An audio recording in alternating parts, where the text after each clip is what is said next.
Hello everybody, Justin with Lucky8's Off-Road, and today I've got an amazing one for you. I'm going to show you how to relocate the coolers on your new Defender. Why do we want to relocate the coolers? Because we want to put bigger tires on this awesome truck. So grab a beer, strap in, this one's going to be educational. Run the clip.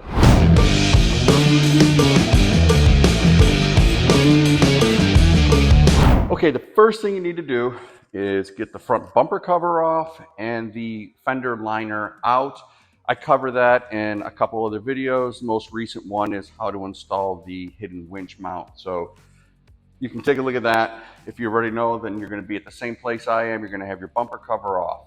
What we need to do is remove this air duct and this little brake air duct. So we got to disconnect the cooler. It's bolted in 1, 2, 3, 4 bolts. We're going to wiggle it free. We're going to pull the cover off, and then we're going to pop this off 2 little clips. We'll bounce back after that, and I'll show you how to relocate the cooler, and we'll move on to the bumper trimming.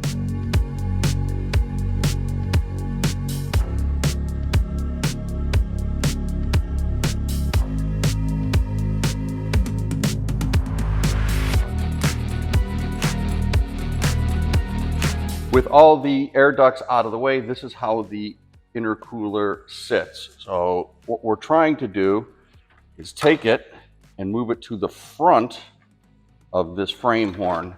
And we put a little spacer in right there, and that'll tilt the cooler forward just enough to clear the 35s. I'll show you this on the inside so you get another view. Okay, here's a inside view. There's a little stud up here. We're going to slide it off the stud, move it around the frame horn, put it back on the stud, and essentially we'll space it out with a little spacer from the kit, and it'll bolt right there, and this cooler will now be kicked forward.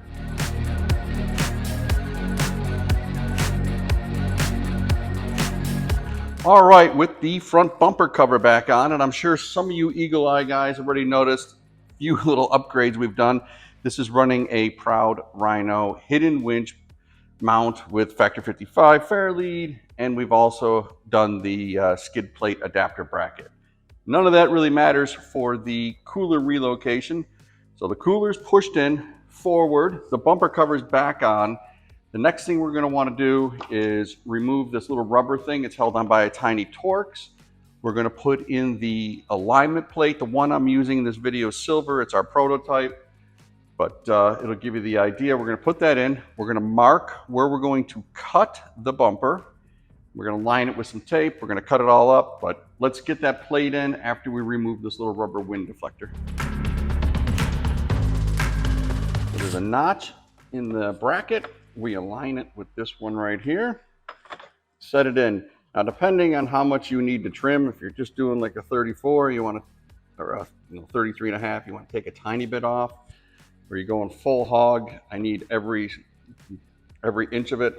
You can push this in, push it back, kind of whatever you want. Our typical move is to come back here 1.5 inches on this one and 2 inches on that one. So we're going to cut that back 2 inches. I'm going to cut back 1.5 inches, and depending on the tire manufacturer, it's going to allow for roughly a 35-inch tire. So I'm going to mark these up. I'll get the Sawzall out. You guys keep enjoying the beer.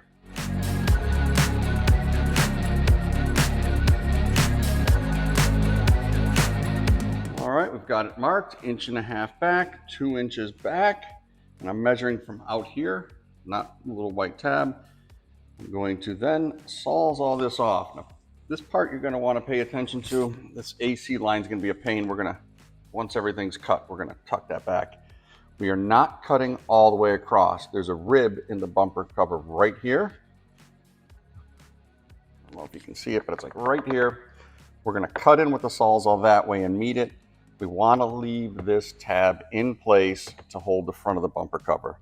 So we're going to cut here, come all the way across like so, and then blend it into the corner. I'll show you what I mean by blended into the corner in a second. I like to use this blue painter's tape to give me an idea. So that's about my 1.25 inch mark, and there's my 2-inch mark. And right here, we're gonna cut across. We're not cutting all the way into the bumper cover. So I'll run it on the outside. I'll make sure that it lines up on the inside. And then at the end, I just sand it flat to give it a nice clean curve. So hit hyperspeed, I'll get to work. We'll meet back when I'm done cutting.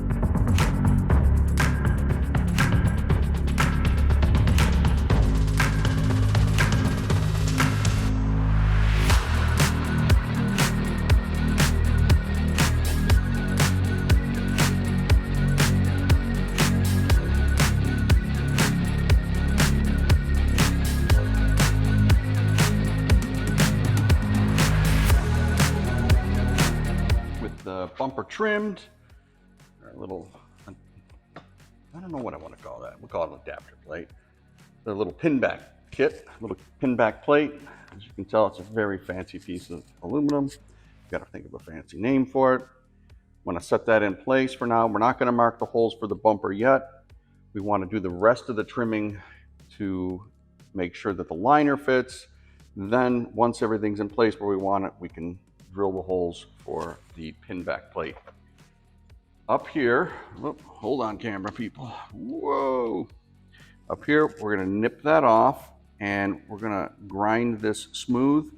Right now we've got a rough finish, so we wanna get it out and maybe even sand it down, make that look pretty. And also, I'm gonna back out here for a second. We need to trim the cooler. The cooler will interfere with the inner liner. So you want to go from about here, hopefully that line, and then bring that down like that. That is a lot of cutting on the cooler.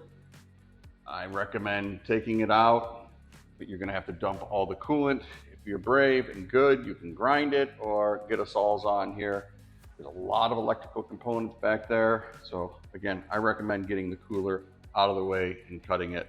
But that's approximately where you need to. And again, it all depends on how big your tires are and how much you want to clear. But that shape right there will get you about a 35.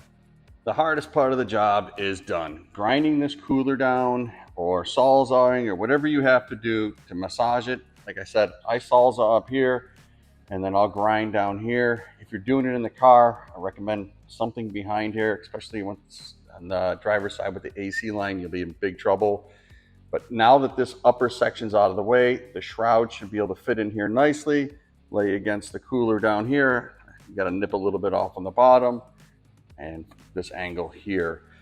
So that's about how much I take off of here, and I come at an angle and I keep putting the plastic inner liner in to make sure everything's lining up and not interfering. This AC line, I make sure the rubber protector is right up against the bottom of the cooler, and then we're going to get some zip ties on it and hold it back out of the way so it's nice and safe. The wiring tucks in. Oh, the next step is, oh yeah, and there's a hose here too, so it's plenty of fun for you guys to move all this stuff out of the way. We're going to set the adapter plate on top. We're going to mark our holes and then we're going to drill them. That's up next. With your adapter plate in where you want it, you want to mark the holes 1, 2, and 3 down there. That's out of frame. That's the one at the end. So I'm going to take a marker. I'll mark these.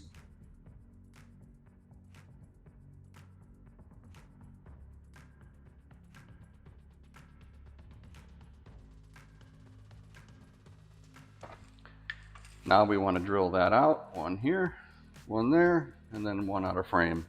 With your holes drilled, put in your little retaining clips, 1, 2, and way back here is 3.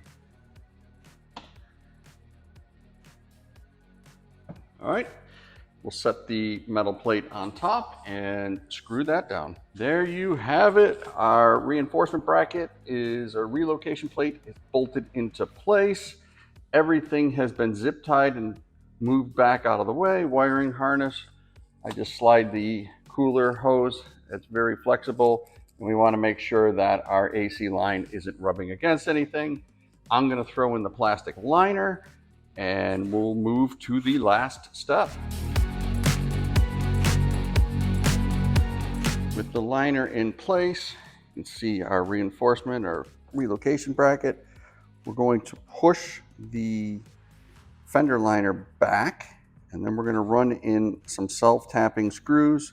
I'm going to get one here and then a couple down there.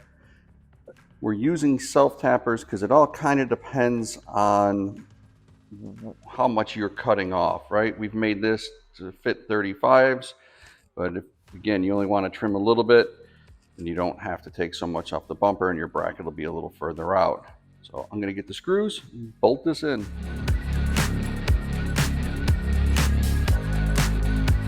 All right, there you have it, job done. Take your time cutting around the coolers. I'm telling you, I've done this a ton of times, and that is the scariest part of the job. If you have the ability, remove the whole cooler bracket, mark what you want, cut it on the floor, and then put it back in.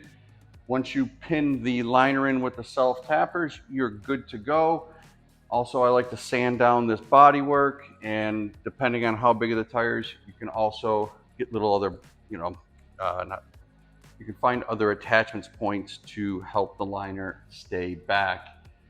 Hopefully that's helpful. It's a serious job, but it's really not all that hard. Give yourself a good afternoon, and 6 beers, you'll get it done. On that, folks, I'll see you on the next one.